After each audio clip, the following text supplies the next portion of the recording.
آمدم تا ظلم و استبداد ظالم بشکنم. آمدم تا ظلم و استبداد ظالم بشکنم. بسم الله والحمد لله والصلاة والسلام على رسول الله صلى الله عليه وسلم. اللهم اشرح لي صدري ويسر لي أمري واحلل عقدة من لساني يفقه قولي. اما بعد، السلام علیکم و رحمت الله. برادران و خواهران گرامی و هموطنان ارجمند، این درسای ما را، این پیام ما را گوش اندازید و به دیگران رسانید تا بهره برند آنها و اشمات پاداش نیک محروم نشوید. برادران، درس‌ها را گوش کنید. برادران و خواهران گرامی، درس‌های عقیده برای شما، برای هم در دنیاتون فایده میبرید و هم روز قیامت فایده میبرید. هر یک قصه های بافته ای که هر کسی که صحبت میکند مردم به آنها بسیار گوش میدهند که در اصل آنها قصه های بافته و دروغ هستند که ما برای شما سخن الله و سخن رسولش میبریم و انسان باید عقیده خود را درست کند، عقیده خود را به الله درست کند که اساس دین، اصل دین عقیده است، توحید است که انسان باید الله را بشناسد. برای همین برادران گرامی، درس ها را گوش کنید تا آخر گوش کنید، بهره برید. این همه درس ها برای شما هستند برادران گرامی. درسی 12 شرح کتاب اصول سگانه. در درسی پیشینه گفته بودیم درباره فرشتگان، درباره کتاب ها. این درس درباره رسولان، خیلی که مؤلف کتاب میفرماید و رسوله و رسولان او. کلمه رسول این جمع است، مفردش تنهاش رسول، معنای فرستاده. فرستاده برای چی؟ برای رساندن چیزی، همین معنا را دارد. و در اینجا معنای رسول هن کسی است که خیلی که میگویند من اوحی الیه من البشر بشرع و امر بتبلیغه، ای اون کسی که رسول یا که رسولان اون کسانی هستند که به آنها از جانب الله وحی شده است از بشر، و یعنی که وحی شده است به چی؟ به یک شریعت نوی، و الله آنها را امر کرده است برساندن همون شریعت برای مردم. همه خیلی رسولان هستند، همه خیلی پیغمبران هستند، همه خیلی دیگر عالمان هستند، همه خیلی دیگر طالب علمان هستند که دین الله را برای همه میرسانند. و یکمی از رسولان الله این نوح است علیه السلام. رسولان، ما پیغمبران نگفتم، رسولان. برای بعضی آدما گمان می‌کنند که رسول آدم علیه السلام است، ولی آدم پیغمبر است. یکمی از رسولان این نوح علیه السلام است و آخری آنها محمد صلی الله علیه و سلم. خیلی که الله عز و جل می‌فرماید إنا أوحينا إليك كما أوحينا إلى نوح والنبيين من بعده. سوره نساء 63 آیت. الله عز و جل می‌فرماید که ای پیامبر، ای محمد صلی الله علیه و سلم، ما به تو وحی کردیم آنگونه که به نوح و پیامبرانی پیش از او وحی فرستادیم. در صحیح بخاری از انس ابن مالک را الله از او راضی باشد، در حدیث شفاعت که پیامبر بزرگوار صلی الله علیه و سلم ذکر کرد، همون روز قیامت، روز محشر شفاعت کردن، پیغمبر ذکر کرد که مردم می بیایند همون روز گرمی، روز محشر به پیش آدم علیه السلام. برای چی؟ برای آنها را شفاعت کند که بین آنها قضاوت کند. پس آدم علیه السلام میگه که نفسی خودم، پس عذرخواهی میکند از آنها. پس میگویند که پیش کی بروید؟ پیش نوح بروید که نوح یکمین، در اینجا پیغمبر چی میگه؟ یکمین فرستاده‌ای که الله او را فرستاده است، یکمین فرستاده است. حدیث درازه دلیل همین که نوح علیه السلام یکمین رسول است، ای فرستاده الله به زمین. و الله عز و جل درباره محمد صلی الله علیه و سلم میفرماید که ما كان محمد ابا احد من رجالكم ولكن رسول الله و خاتم النبیین. سوره احزاب آیت 40. الله میگوید که محمد صلی الله علیه و سلم پدری هیچ یکی از مردان شما نبود و نیست، بلکه رسول الله و خاتمی پیامبران است و خداوند همواره به همه چیز آگاه است. ای چی از خاتم؟ ای خاتمه دهنده پیغمبری است. در این آیت الله میگوید که چی؟ پیغمبر چی بود؟ پیغمبر ما محمد صلی الله علیه و سلم رسولی بر حق الله. پیامبر شریعت فرستاده نمی شود، کتاب ندارند پیامبران، رسولان کتاب دارند. برای همین پیامبران همون شریعتی رسول پیشینه را چی دوام میتیند. و خیلی که الله عز و جل میفرماید ولقد بعثنا فی کل امة رسولا ان اعبدوا الله واجتنبوا الطاغوت. سوره نحل آیت 36. الله عز و جل میفرماید که براستی ما در میان هر امتی رسول را برانگیختیم تا به مردم بگوید که الله را بپرستید و از طاغوت دوری کنید. این امر الله است که امر میکند که چی؟ الله عبادت کنید و به هر یک قومی رسول یا که پیامبر الله فرستاده است. باز خیلی الله عز و جل میگوید و این من امت الا خلا فیها نذیر. سوره فاطر 4 آیه. الله عز و جل میفرماید که و هر امتی در گذشته بیم دهنده داشته است یا که هشدار دهنده برای او. الله هر یک امت فرستاده است، برای هر یک قوم بیم دهنده که آنها را بیم بدهد از دوزخ فرستاده است. و فرستادگان الله، یعنی فرق بین رسول و بین پیغمبر. رسول گفتیم رسول اون کسی است که الله برای او وحی کرده است به شریعت جداگانه، شریعت نو. چنین به پیغمبر الله عز و جل به محمد صلی الله علیه و سلم الله عز و جل شریعت نو قرآن فرستاده است و امر کرده است که به تبلیغ. ولی پیامبر نبی الله عز و جل امر کرده است، یعنی که به او شریعت نو نفرستاده است، ولی به شریعت همون رسولی که پیش از او بود الله را امر کرده است که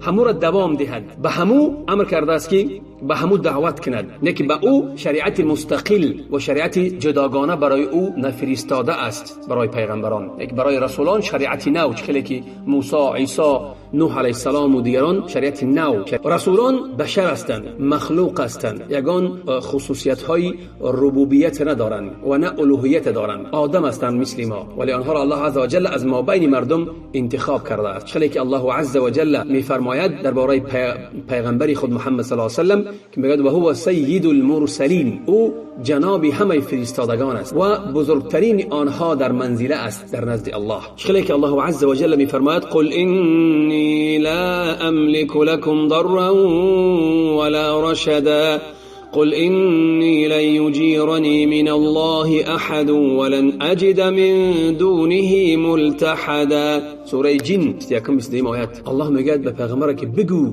من مالک یا که دارنده هیچ سود، هیچ فایده و زیانی برای شما نیستم. باز میگه بگو اگر او را نافرمانی کنید هرگز کسی در برابر الله مرا پناه نمیدهد و جز او هرگز پناهگاهی نخواهد یافت. باز الله عز و جل در دیگر سوره اعراف 188 میگه قل لا املك لنفسي نفعا ولا ضرا الا ما شاء الله. الله میگه بگو که من برای نفس خود دارای سود یا که فایده منفعتی و نه ضرری هستم مگر آنچه که الله خواهد. و پیامبران و رسولان را آنها مثل دیگر انسانها بیمار میشوند، وفات میکنند، حاجت به خوراک دارند، حاجت به نوشاکه دارند و هکذا دیگر چیزایی که انسان احتیاج دارد. خیلی که الله عز و جل میفرماید درباره ابراهیم علیه السلام در خیلی الله وصفش میکند، میگوید که والذی هو یطعمنی و یسقین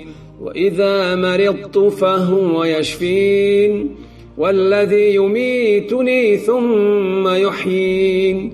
سوره شعراء آیت 79 81. چی میگوید؟ میگوید که آن ذاتی که مرا غذا میدهد ای میخوراند و مینوشاند و هنگامی که بیمار شوم او مرا شفا میبخشد و او آن کسی است که مرا میمیراند پس باز دویم باره زنده میگرداند. چه پیغمبر بزرگوار صلی الله علیه و سلم میفرماید هر آینه من مثل شما بشر هستم، فراموش میکنم چه شما فراموش میکنید. اگر که هنگامی که فراموش کردم پس مرا به یاد بیارید. حدیث در امام بخاری است. باز الله عز و جل آنها را وصف میدهد به چی؟ وصفی به عبودیت، به پرستش، در بلندترین مقامات آنها را وصف میدهد که آنها چخیل بنده های عابد هستند، الله میپرستند. چخیلی در سیاق آیات درباره نوح علیه السلام الله عز و جل میگوید انه کان عبدا شکورا. سوره اسراء آیت 3 الله عز و جل میگوید که هر آینه او ای نوح علیه السلام بنده چی بود؟ بنده سپاسگزار زیاد به اندازه بود. باز درباره محمد صلی الله علیه و سلم میفرماید که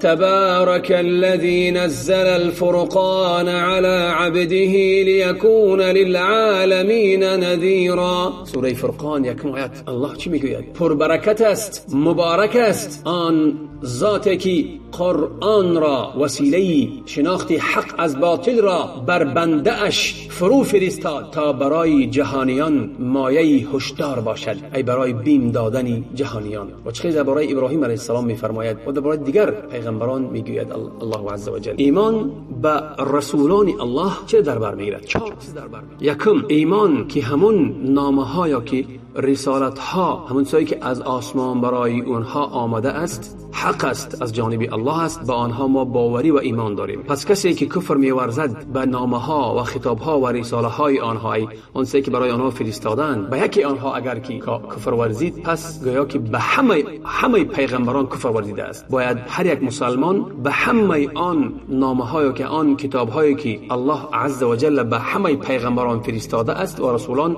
باید ایمان داشته باشد، ایمان اجمالی داشته باشد. چقدر که الله عز و جل می‌فرماید کذبت قوم نوح المرسلین، سوره شعراء 105 آیه. قوم نوح میگه تکذیب کردند فرستادگان الله را. ببین در همین جا وقتی که الله میگه که نوح علیه السلام تکذیب کردند، دروغ یعنی که باور نکردن، الله میگه که دروغ شمارید قوم نوح همه رسولان، یعنی که آنها به نوح علیه السلام که وقتی که کفر ورزیدند، معنا دارد که همه پیغمبران و همه فرستادگان الله آنها کفر ورزیدند. برای چی؟ برای که پیش از نوح یگان پیغمبران دیگر نبود، برای که یعنی که دروغ شمارند. یعنی معنا دارد که با نوح که کفر ورزیدن، معنا دارد که به همه پیغمبران دیگر آنها کفر ورزیدند. پس در از همین جمله هم نصارا، آنهایی که کفر ورزیدن به محمد صلی الله علیه و سلم و پیروی نکردند، آنها چی هستند؟ آنها دروغ شماریدند و تکذیب کردند. حتی مسیح علیه السلام، عیسی علیه السلام هم تکذیب کردند، به او ایمان نآوردند. برای چی؟ برای که عیسی علیه السلام آنها را مژده داده بود که رسول می‌بیاید در آخر زمان که نامش محمد است. بشارت داده بود که الله او را می‌فرستاند. برای چی؟ برای آنها را نجات دهد از گمراهی و راهنمایی کند به چی؟ به سوی صراط المستقیم. دوم آنچه که ایمان به رسولان در بر میگیرد، این ایمان به چی؟ ایمان به همه پیغمبرانی که نام آنها را دانستیم و ندانستیم. یعنی که ایمان به همون پیغمبرانی که ما آنها را نامش ندانستیم، مثل محمد و ابراهیم و موسی و عیسی و نوح علیه السلام و همین 5 تا اینا چی هستند؟ همین 5 اینا از جمله اولو العزم 5 تا، محمد صلی الله علیه و سلم، ابراهیم، موسی، عیسی، نوح علیه السلام. اینا چی هستند؟ اولو العزم یعنی که همون پیغمبرانی که در راه دعوت بیشتر و بیشتر شکنجه دیدن. فقط الله عز و جل ذکرش کرده در قرآن در 2 جا. چقدر که الله عز و جل سوره احزاب میفرماید و اذ اخذنا من النبیین میثاقهم ومنك ومن نوح وابراهیم وموسی وعیسی ابن مریم. سوره احزاب آیه 7. الله عز و جل میگه که و بیاد آور هنگامی که ما از پیامبران پیمان گرفتیم، عهد و پیمان گرفتیم، و از تو ای محمد صلی الله علیه و سلم و از نوح و ابراهیم و موسی و عیسی فرزند مریم علیه السلام و از همه آنان پیمان استوار گرفتیم که در انجام رسالت کوتاهی نکنند. خلاصه این دلیل بود که همین 5 نفر اینا رسولان هستند و بیشتر رنج و شکنجه دیدن در دعوت خودشان. و اما اون پیغمبران و رسولانی که ما نامهای آنها را نمیدونیم، پس ما عموما اجمالا به آنها ایمان میاریم.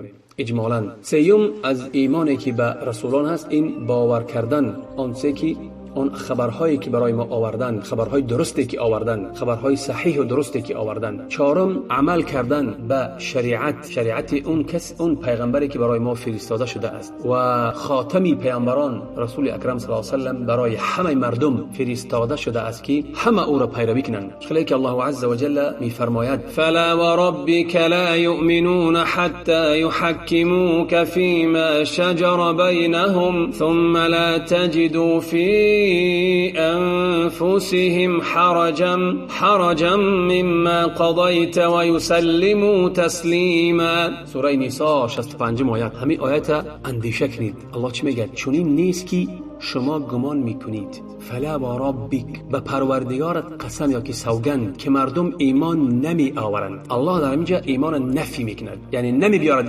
ایمان ندارد کسی که همین کارا میکند، مگر آن که در اختلافات خود، در اختلافات و کشمکشی تو را داور قرار دهد. یعنی همه کشمکشی و همه جنجالی که بین مردم مسلمانان میشود، باید داور در اونجا کی باشد؟ پیش کی بروند برای داوری کردن؟ داور کی را قرار دهند؟ پیغمبری بزرگوار صلی الله علیه و سلم، یا که قرآن و سنت، یا که عالم در وقت نبودن پیغمبر. و در دل احساس ناراحتی از قضاوتی تو نداشته باشد. یعنی حتی وقتی که تو برای آنها قضاوت کردی، داوری کردی و حکم صادر کردی، در دلشان یگان احساس ناراحتی نباشد نسبت به همون حکم تو، بلکه در برابر داوری تو کاملا تسلیم باشند. تصور کنید که باید وقتی که حکم الله کرد یک کس برای تو عالم باشد، اگر درست باشد، باید احساس ناراحتی باید نکنی و باید تسلیم شو به حکم الله و رسولش. ایمان بر رسولان چه ثمره فایده سودی برای ما میآورد؟ از ثمره آنها یکم از ثمره من ایمان به رسولان، الله یک رحمت و مهربانی برای ما کرده است و یک عنایت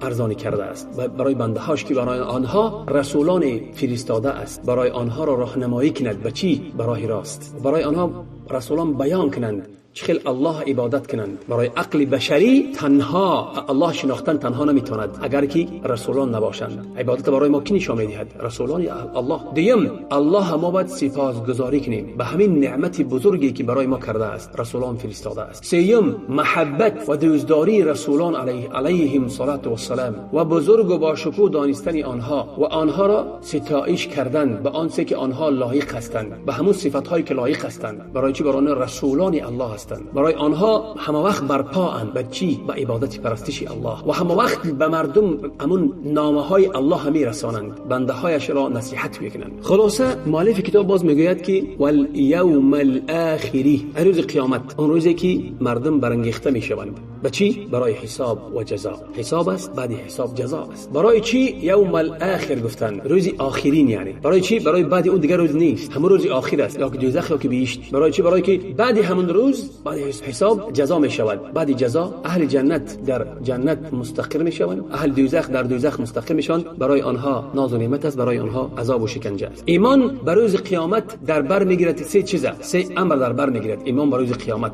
یکم ایمان بالبعث.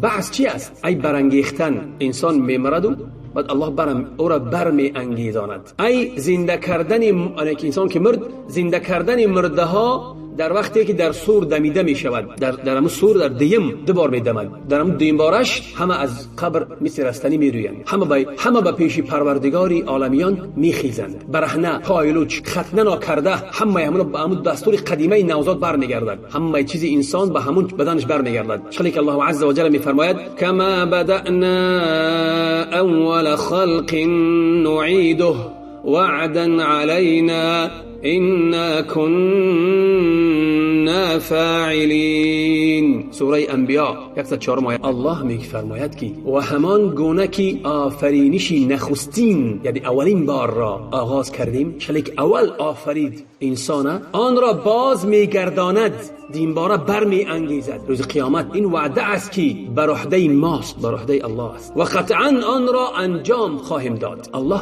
انجامش میدهد. خیلی که اول تر آفرید، همه خیلی دیگر با چه روز قیامت تر از نو میریاند و برانگیختن یعنی از نو که مردی از نو زنده کردن مرده ها حق ثابت است در قرآن و سنت و اجماع. خیلی که الله عز و جل میفرماید ثم انکم بعد ذلك لمیتون ثم انکم یوم القیامة تبعثون.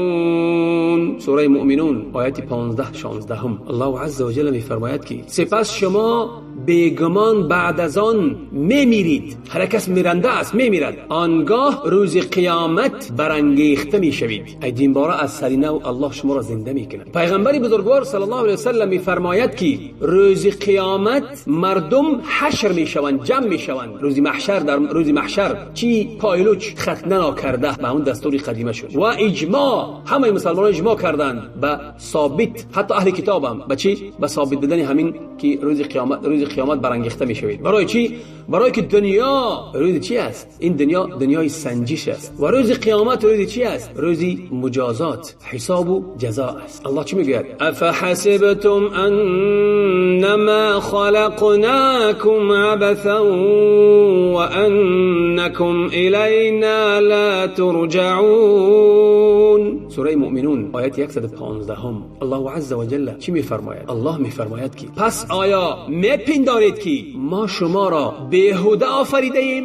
ما شما را بیهوده آفریده ایم، به یگان اساس، به یگان مقصد، و شما به سوی ما بازگردانیده میشوید؟ یعنی الله ما را بیفایده آفریده است برای یک مقصد و غرضی که او همون مقصد و همون هدف چی است؟ پرستش الله است. دوم آنچه که ایمان بر روز قیامت در بر میگیرد این چی است؟ ایمان به حساب و جزا. یعنی در اونجا انسان باوری باید داشته باشد که روز قیامت حساب است. هر چیزی که در دنیا کرده ای حساب میشه و جزا است و مجازات است. هر یک انسان، هر یک بنده با اون چیزی که به عمل کرده است حساب و کتاب میشود و با اساس همون عملهاش مجازات جزا داده میشود. چون که الله عز و جل میفرماید ان الینا ایابهم ثم ان علینا حسابهم. سوره غاشیه آیه 25 هر آینه بازگشت آنها به سوی ماست، پس هر آینه حساب و کتاب آنها بر ماست، ما آنها را حساب و کتاب میکنیم. الله عز و جل باز میفرماید که و نضع الموازین القسط لیوم القیامه فلا تظلم نفس شیئا وان كان مثقال حبة من خردل اتینا بها وكفى بنا حاسبین. برای روز قیامت ترازوهای عدل و قسط میگذاریم برای روز قیامت. پس روز قیامت یگان نفسی ذره ظلم و ستم نمیبیند. اگر که مثقال یک دانه از خردل، ذره از دانه خردل باشد، او را ما میبیاریم. یا که خیر باشد، ذره خیر و نیکی و بدی را میبیاریم، حساب کتاب میکنیم. بسنده است برای الله که الله خودش حساب و کتاب میکنه. و چخیلی که از عبدالله ابن عمر رضی الله عنهما که پیامبر بزرگوار صلی الله علیه و سلم میفرماید الله عز و جل بنده مؤمن به خود نزدیک میکند به یک لطف مهربانی و او را گناهاش میپوشاند. پس میگوید، یعنی بین الله و بین او گفتگو میشود. الله به نزد خود او را دعوت میکند. تصور میکنید به نزد خود او را دعوت میکند. پس میگوید، الله میگه که آیا تو میدونی همون گناهی کرده فلان روز، آیا گناهی که فلان روز کرده ای همون روز را الله نامبر میکند برای او. پس بنده مؤمن چی میگوید؟ بلی ای پروردگارم، بلی ای پروردگارم. حتی همون وقتی که بنده مؤمن به همون گناهاش اقرار میکند در پیش پروردگار، انکار نمیکند و گمان میکند که هر آینه هلاک شده است، گمان میکند که هلاک میشود. من در دنیا همین گناههای تو را برای تو پوشاندم، ستر کردم. الله چی میگه؟ من امروز گناههای تو را میبخشم، عفو میکنم روز قیامت. پس برای او داده می شود همون نامه چی را؟ نامه حسنات شه، کارهای ثواب شه. اما کافر و منافق پس ندا می شود در پیش همه خلق، آنها را ندا میکنند، همه خلق. الله چی میگه؟ آنهایی که پروردگار خود را دروغگو شماریدن، تکذیب کردن، آیا لعنت الله بر ستمگاران نیست؟ الله خبر میدهد که لعنت الله بر کی است مگر بکیت به ستمگاران ظالمان است. حدیث در امام بخاری مسلم است. باز از پیغمبر بزرگوار صلی الله علیه و سلم حدیث صحیح آمده است که یک پارچه حدیث که کسی که به یک عملی نیک قصد میکند، نیت میکند و همون عمل انجام میدهد، الله عز و جل برای او 10 برابر همون ثواب همون عمل مینویسد. 10 برابر، حتی یعنی دو چندش مینویسد، دو چندش میکند، حتی از 10 برابر تا 700 برابر برای او اضافه میکند و باز تا یعنی اضافه بسیار بی اندازه که الله فقط خودش میداند. و کسی که عملی بدی نیت میکند، پس عملی بد انجام میدهد، الله برای او چی مینویسد؟ فقط یک گناه مینویسد، انجام دادن همون گناه یک گناهش مینویسد. حدیث در بخاری است و در امام مسلم است. و اجماع مسلمانان است که برای ثابت کردن حساب و کتاب و جزا برای اعمال، اجماع همه امت است. برای الله کتاب ها نازل کرده است، رسولان فرستاده است، برای که اگان چی نشود، برای مردم اگان بهانه دیگر نشود که نگویند نشنیدیم و اگان کس ما را خبر نکرد. چه خیلی که باز اگر که حساب و کتاب روز قیامت و جزا که نمی بود، پس این یک چی بود؟ این یک بیهوده بود که الله مردم آفریده است، بیگان غرض و بیگان هدف و بیگان مقصد برای بازی نه آفریده است. پاک است اللهی که و حکیم است اللهی که می آفرد. خیلی که الله عز و جل می فرماید فلنسألن الذين ارسل الیهم ولنسألن المرسلين فلنقصن عليهم بعلم وما كنا غائبين. سوره اعراف 6-7 الله میگوید که به طور یقین از کسانی که پیامبران را به سوی آنها فرستاده ایم سوال خواهیم کرد و از پیامبران نیز سوال میکنیم.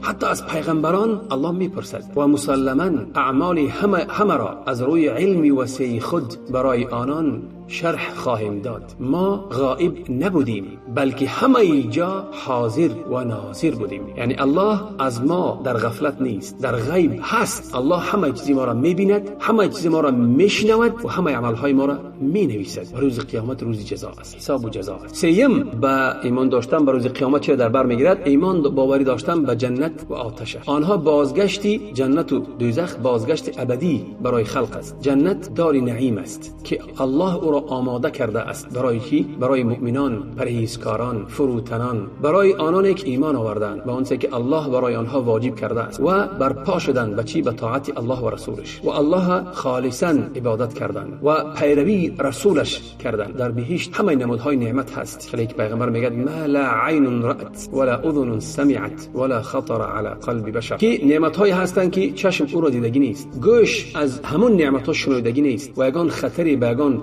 دل بشر نیست. خیلی که الله عز و جل می‌فرماید ان الذين آمنوا وعملوا الصالحات اولئك هم خير البرية جزاؤهم عند ربهم جنات عدن تجري من تحتها الأنهار خالدين فيها أبدا رضي الله عنهم ورضوا عنه ذلك لمن خشی ربه. سوره بینه آیتی 7-8. الله چی میفرماید؟ بیشک کسانی که ایمان آورده و کارهای شایسته کرده اند آنان بهترین آفریدگانند. پاداش اینان نزد پروردگارشان باغهای پاینده است که زیر درختان آن نهرها جاری است، برای همیشه در آن جاویدانند. الله از آنان خوشنود است و آنان نیز از او خوشنودند. این مقام کسی را است که از پروردگارش پروا کند، پرهیز کند، بترسد. باز الله عز و جل میفرماید که فلا تعلم نفس ما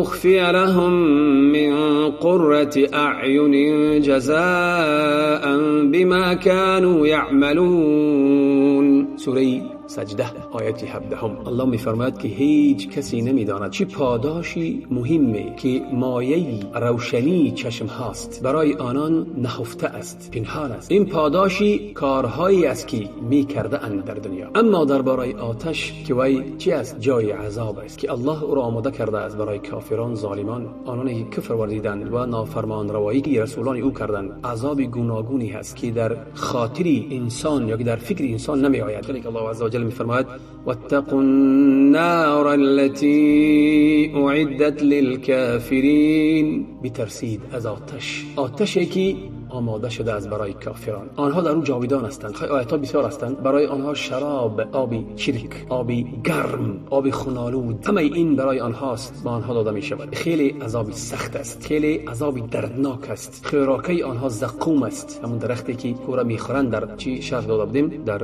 وصف دوزخیان، در همه درباره عذاب دوزخ شرح داده بودیم. خلاصه این بود ایمان به چی؟ به روز قیامت. در درس آینده درباره ایمان به روز قیامت این چی است؟ هم به ایمان به چی است؟ به برزخ، عالم برزخ، فتنه قبر و عذاب قبر رو در درس آینده ان شاء الله صحبت میکنیم. و از دعای نیک خود ما را فراموش نکنید. و السلام علیکم و رحمت الله و برکاته.